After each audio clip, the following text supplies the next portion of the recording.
जंगल में एक बार फिर बारिश का मौसम आया था। उसे जंगल में चिंकी पिंकी और उसकी माँ टोनी रहती थी और बहुत बारिश हो रही थी। तेज हवाएं और बादल गरज रहे थे, लेकिन यह मौसम चिंकी पिंकी और टोनी के लिए सुख नहीं दुख लाया था। उधर कालू कौवा और गौरी कवि मजे से पकौड़ी खा रही थी। वाह गौरी, तूने क्या पकौड़ी बनाई है, खा के मजा ही आ गया। मन कर रहा इस बार तुम्हें अयोध्या ले चलूं। बाहर बिजली चमकती है, बारिश और तेजी से होने लगती है। तभी टोनी चिड़िया अपने बच्चों के साथ कालू के घर पर आवाज देती है। कालू भैया दरवाजा खोलिए ना। अरे बारिश में कौन पागल घोंसले पे आ गया, रुको मैं जाकर देखता हूँ। कालू बाहर आकर देखा तो टोनी चिड़िया और उसके बच्चे भीगे खड़े थे और ठंड के मारे कांप रहे थे। कालू गौरी, मुझे माफ करना, मेरे बच्चे बहुत भूखे हैं और मेरा घर भी टूट गया है। बस थोड़ा सा खाना और रात भर रहने के लिए छत चाहिए।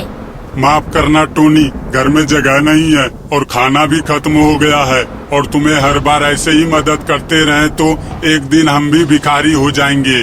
और हर बार घोंसला क्यों गिर जाता है टोनी? तुमको बारिश से पहले घोंसला बना लेना था ना। क्या करे गौरी बहन, अब की बार बारिश का मौसम पहले आ गया, इसी कारण हम बना नहीं सके। सिर्फ एक रात के लिए रहने दो, हम सभी कल सुबह निकल जाएंगे।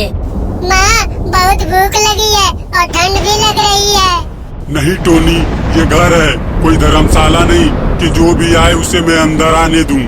यह सुनकर टोनी वहाँ से चली जाती है। बहुत भीग गई थी।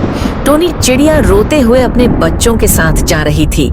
कहीं तो ऐसी जगह होगी जहाँ मेरे बच्चे रात भर रुक सके। चलते चलते एक नदी के किनारे पहुँचती है। बच्चे सब ठंड के मारे रो रहे थे। तभी पानी के अंदर से एक सुंदर जल परी निकलती है। बच्चे सब उसे देखकर डर जाते हैं। बच्चों, डरो मत, मैं तुम्हारी मदद करने आई हूँ। टोनी, तुम्हारे बारे में मुझे सब पता है। अब तुम्हारा दुख दर्द सब खत्म होने वाला है। आप कौन हो? क्या मैं सपना तो नहीं देख रही?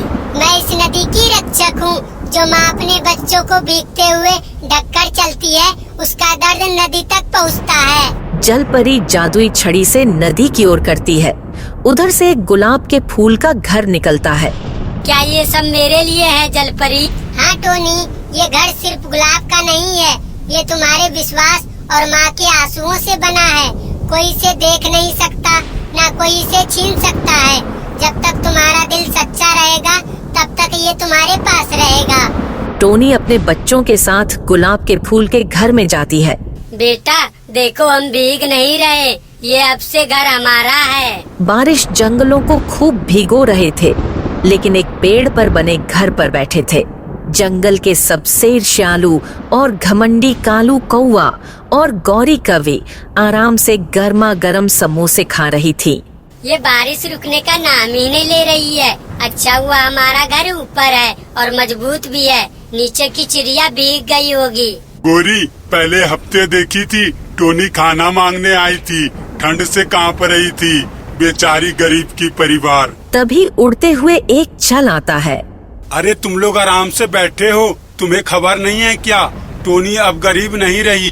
क्या मतलब है? वो तो भीख मांग रही थी, अब क्या किसी राजा ने उसे सोना दे दिया? राजा नहीं, नदी के किनारे एक परियों वाला फूल खिलता है और उस फूल से निकली जलपरी ने जादू वाला घर दे दिया है। उसे बारिश हो या तूफान, उसे कुछ नहीं कर पाएगा। कालू और गौरी एक दूसरे को देखते हैं। क्या वो भिखारी चिड़िया अब जादुई घर में रहती है? मैं जंगल का सबसे समझदार कौवा ठंडे समोसे से काम चला रहा हूँ। उसे कैसे मिला? हम तो कितने सालों से रहते हैं, हमें तो नहीं मिला।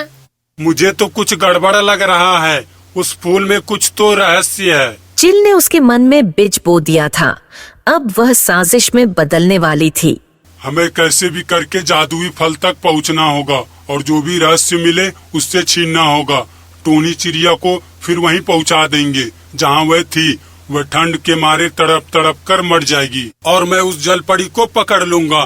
फिर मैं दुनिया का सबसे ताकतवर पक्षी बन जाऊंगा। तीनों जल परी को खोजने चले जाते हैं। बाहर जोर जोर से बारिश हो रही थी। बादल ऐसे गरज रहे थे जैसे रुकने का नाम ही न ले रहा हो। सुनो, कोई आवाज मत करना, जादुई गुलाब पास ही है। आज हम सारा रहस्य जानकर रहेंगे। कालू, मुझे बहुत डर लग रहा है, जैसे कोई देख रहा हो। चुप रहो, सोचने का वक्त नहीं है। जैसे ही जल परी दिखे मुझे बताना, मैं उसे पकड़ लूंगा। उसके बाद टोनी का कहानी खत्म। तभी एक दूर से नदी के किनारे एक रोशनी दिखती है। वो देखो गुलाब कैसे चमक रहा है, जल्दी चलो। तभी नदी से एक जल परी आती है। तुम लोग यहाँ से चले जाओ, ये घर टोनी के दिल से पाया है। अगर तुम्हारा दिल साफ होता तो ये घर तुम्हें भी मिलता। हमें माफ कर दो, हम तो बस। तुम्हारा इरादा चोरी का था, लेकिन तुम्हें खाली हाथ नहीं जाने देंगे।